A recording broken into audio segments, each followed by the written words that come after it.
dipersilakan saudari UMAIRA SUFIA binti AHMAD MASRI. Apa khabar? Khabar baik. Khabar baik. Okey, pelajar tingkatan 4 Sekolah Menengah Kebangsaan Agama Putrajaya. Dah bersedia ke? InsyaAllah. InsyaAllah. Dengan segala hormatnya dipersilakan.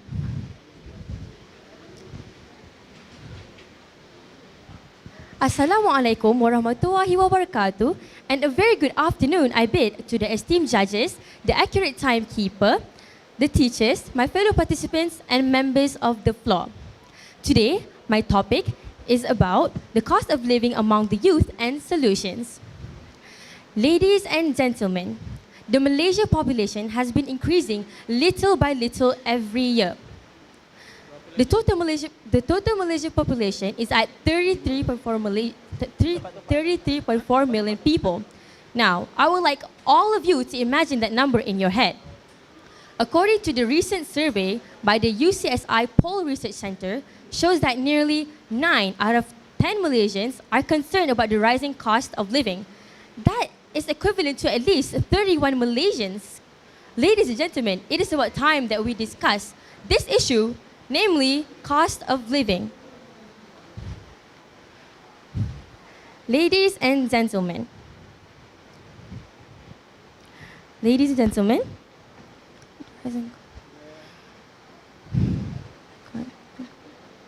Ladies and gentlemen. What is that? I'm sorry. I'm quite blank right now.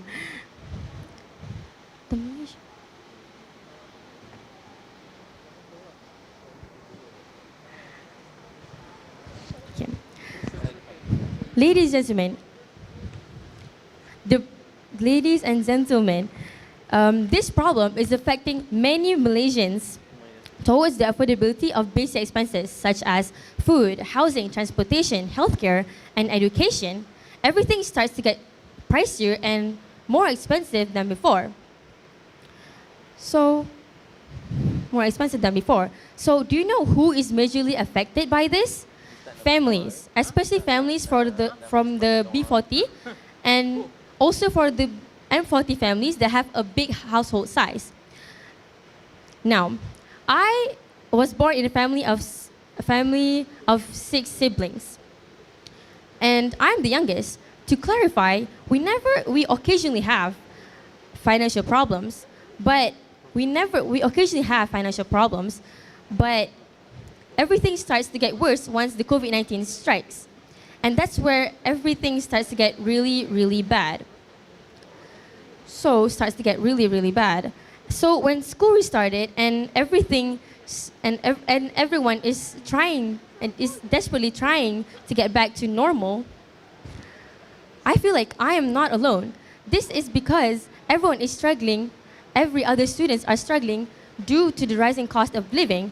Basic necessities such as daily meals or revision books and school uniforms are straining those from the lower income families and as well as the middle income families.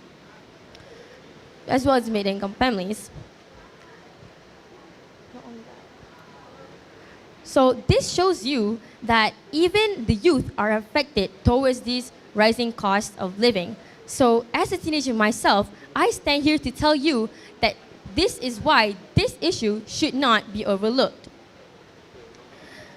Okay.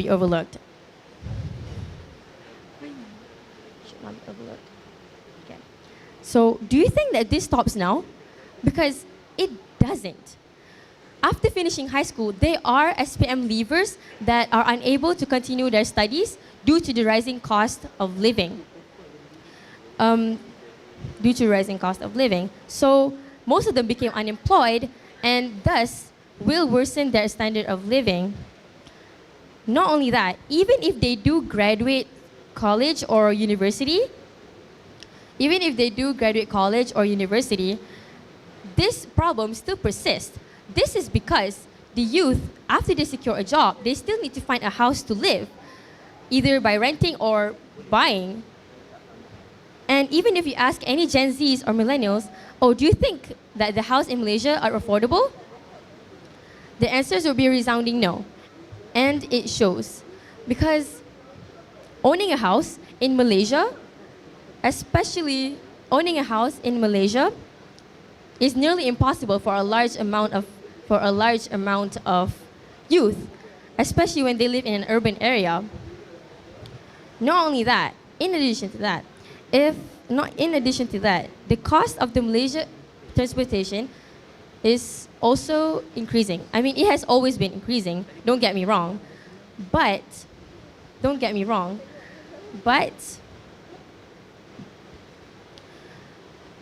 it has always been increasing, but these days I have to think twice to pay them, because it could really burn a hole in my pocket. So the big question is, how do we solve this big issue regarding the cost of living, especially among the youth?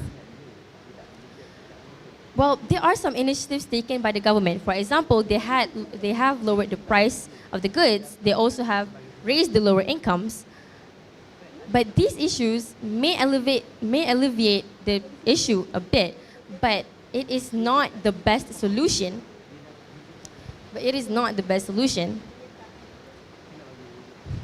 So where does that leave us? Because at the end of the day, us youth still need to fend for ourselves. At the end of the day, our struggles are our own responsibility. So, ladies and gentlemen, firstly, my advice to you is to please take into consideration of your daily spending. I know it sounds very cliche and it's used many times, but it is very crucial in these hard moments, especially in these hard moments.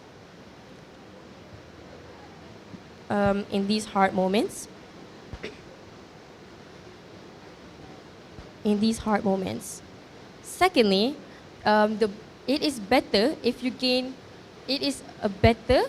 have a way to gain your own money. For example, by babysitting or cooking or baking or anything really. Even if you want to try something out of the box and you are quite an adventurous person, you can try to be an entrepreneur or a content creator even, because there are so many online platforms out there that really helps you earn money.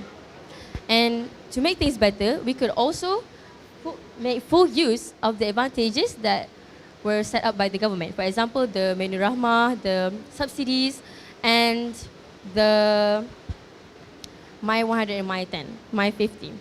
So this could really help lighten the financial burden that we Malaysians are going through. Ladies and gentlemen, through this speech, we can conclude that the rising cost of living is not only affecting adults, but are also affecting the youth and everyone. So these issues is harming the youth simply because we have less solutions.